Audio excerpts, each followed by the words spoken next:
Jeb Bush is launching his Jeb Can Fix It tour, his latest attempt to try and breathe new life into his campaign.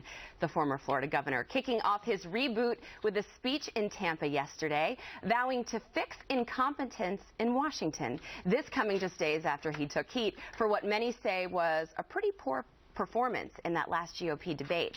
Now, this is not the first time that Bush has hit the reset button.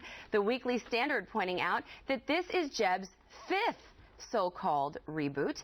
But whatever you want to call it, Bush is telling our own Greta Van Susteren last night that he's just looking to get his campaign back on track.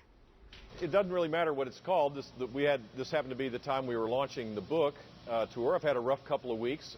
I got to get better at the performance side of this. But I know I have the skills of leadership to fix these big, complex things, and I have a proven record to do it. And it's always been my intent to share that with the American people. You know what they say, Lou, fifth time's a charm, right?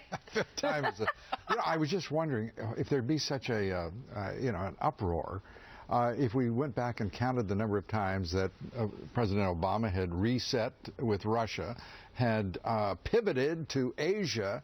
The counts, I think, are running about the same, but it's interesting Bush gets, the focus here for doing another reboot. And good luck, Jeb, because at some point you just have to go. You don't need to label it. You don't need to do it. Just do it. So don't fix it, do it. Yeah. Is that what you're saying? Exactly.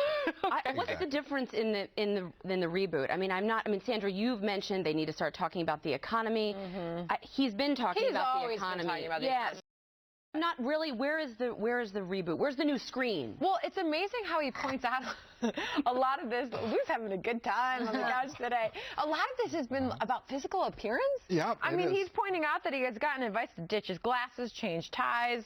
Well, his tie was all crooked in the last debate, which was sort of a metaphor, I think, for his campaign, Julie. I mean, he couldn't get his answer on a rack straight. He couldn't get his tie straight. And also, you're a former campaign consultant. I'm continue to be one. What did you make over the weekend of his staffers shopping stories about themselves in different publications? I always think that's a bad sign. Fire them all. If your name's not on the ballot, you shouldn't be in the paper. There's no excuse for that. I will say this to you.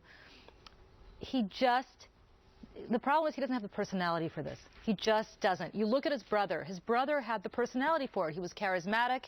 He was outgoing. He was a hellraiser. He was a hellraiser, and it worked. Yeah. He, who was always the smart Bush, apparently, just doesn't have the personality for it.